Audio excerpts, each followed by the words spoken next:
Olá pessoal, meu nome é Cléris, eu sou enfermeira e quero convidar vocês para continuar respondendo questões de concurso.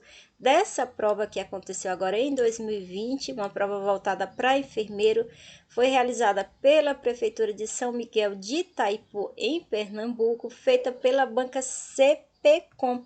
Quero convidar vocês para assistir as outras resoluções de questões no meu canal do YouTube, Enfermeira Cléris. Lá nós começamos a responder dessa prova pela questão 26, que é a parte específica da prova. Já respondemos também a questão 27, 28, 29, 30, 31, 32 e hoje nós vamos responder a questão de número 33. E ela diz o seguinte: um paciente de 84 anos apresentou uma fratura de quadril, foi cirurgiado há 48 horas, 2 dias, se encontra numa ala hospitalar em período pós-operatório. Assinale a alternativa correta em relação aos cuidados gerontológicos, são cuidados voltados para idosos, que a equipe de enfermagem precisa ter em relação a esse grupo etário, em relação aos idosos. Você vai fazer sempre dessa forma, você vai grifar aquelas informações importantes da pergunta. Aqui, por exemplo, ele está falando de um idoso de 84 anos, que teve uma fratura de quadril, que fez uma cirurgia há 2 dias, que está internado na ala de pós-operatório e quer saber qual é a alternativa correta em relação aos cuidados da equipe de enfermagem em relação a esse idoso. Então vamos lá. Na letra A, ele diz o seguinte: o estresse, sim, esse idoso ele pode sim estar sob estresse. Um idoso que saiu da sua casa, de perto da sua família, dos seus amigos, no seu ambiente de segurança, além de ter sofrido uma fratura de osso grande, está imobilizado em cima de uma cama, é lógico que esse idoso pode sim estar estressado. E imobilidade, ele está imóvel porque ele sofreu uma fratura grande, fez uma cirurgia e vai precisar ficar imobilizado por algum tempo. Relacionados à idade e ao traumatismo predispõe a pessoa idosa à pneumonia. É verdade, o idoso ele já tem uma saúde debilitada por conta da idade, então ele está imobilizado em cima de uma cama, as bactérias, fungos e vírus podem se aproveitar dessa imobilidade e causar a pneumonia nesse idoso, assim também como a sepse, que pode acontecer. O tromboembolismo, por essa imobilidade também, a circulação muito ruim, pode desprender um trombo lá dos membros inferiores e causar uma embolia, por exemplo, embolia pulmonar também nesse idoso, pode acontecer. E as lesão por pressão, que é o que a gente chamava de úlcera de pressão antigamente, mas hoje a gente não chama mais. Hoje é LPP, que é lesão por pressão. A pele do idoso já é uma pele muito frágil, fica muito tempo sobre da mesma forma, isso pode pressionar, causando essas lesões por pressão.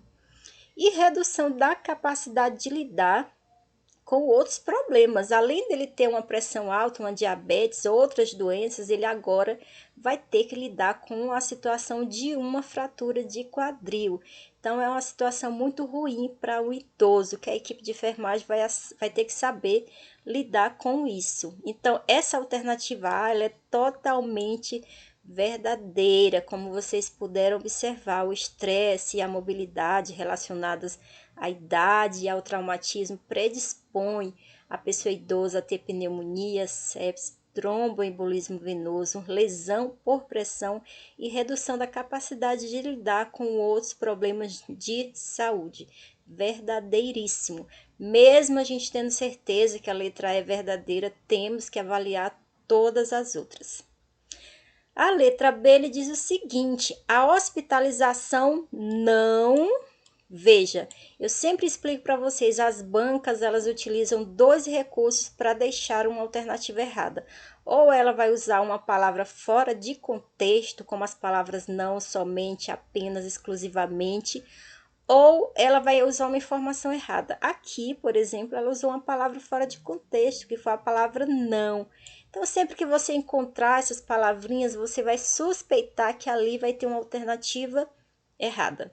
Ele diz: a hospitalização não transtorna o paciente idoso nesse caso? Claro que transtorna. Um paciente que já é idoso, que saiu da sua casa, de perto da sua família, que precisa ficar sempre na mesma posição, ali perto de pessoas que ele não conhece, claro que vai transtornar.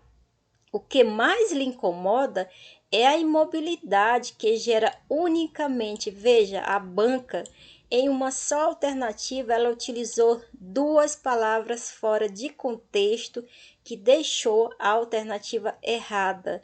Unicamente tromboembolismo, não. Como vimos, esse estado imóvel do idoso pode gerar pneumonia, sepse, estresse, as LPP, que são as lesões por pressão, e outras doenças também podem aparecer. Então, essa letra B aqui é uma alternativa totalmente falsa. Na letra C, ele diz o seguinte: a pneumonia não. Veja aqui, outra palavra fora de contexto. A pneumonia não tem nada a ver com o paciente idoso acamado por fratura de quadril, nem por operação. Claro que tem. Foi uma fratura de osso grande, né? Um paciente que está imobilizado. Isso é um ambiente perfeito para que as bactérias, fungos e vírus, elas se aproveitem desse idoso e causem, logicamente, pneumonia. A pneumonia se refere apenas, veja que aqui ela utilizou outra palavra fora de contexto, apenas a infecção bacteriana. Não, não é apenas por bactérias. Essa pneumonia ela pode ser causada por vírus, por fungos ou mesmo por agentes irritantes. Elas também podem ser causadas. Então, a letra C é uma alternativa falsa. E a D, ele já começa com uma palavra fora de contexto. Nem a sepse, nem a pneumonia são possíveis complicações do caso citado acima. Qual é o caso? Paciente que sofreu uma fratura de quadril, foi operado e está imobilizado. Claro que sim, a pneumonia e a sepse são consequência desse estado desse idoso, por compreender que se trata de um problema ortopédico. É sim um problema ortopédico, é um problema que envolve o osso, mas a sepse, a pneumonia, o estresse, o tromboembolismo, tudo isso pode ser consequência dessa fratura ortopédica. Então, a letra D, ela é uma alternativa falsa. Na letra E, ele faz a mesma coisa, né? Ele já começa com a palavra fora de contexto. O único problema do caso acima, ou seja, esse idoso que sofreu essa fratura, o único problema dele é a imobilidade. Quem dera se fosse esse fosse o único problema dele, locomotor, e por isso o cuidado de enfermagem deve ser direcionado à execução do curativo e às prescrições médicas de uso de medicações. Ele está dizendo que o enfermeiro só vai se preocupar com a parte de medicação e a parte do curativo. Claro que não. Nós que somos enfermeiros, nós sabemos que a gente tem que olhar o paciente como um todo e não se preocupar apenas com a patologia que aquele paciente está apresentando. Então, essa letra E também é uma alternativa falsa. Então, gente, eu espero que vocês tenham gostado. Continue me seguindo, vá no meu canal, assista as nossas resoluções de questões. Eu adoro responder questões de concurso. Ainda pretendo passar em outros concursos. Eu sei que vocês também, então me sigam, assistam minhas aulas. Eu deixo aqui um abraço para todos vocês. Fiquem todos com Deus e até a nossa próxima questão.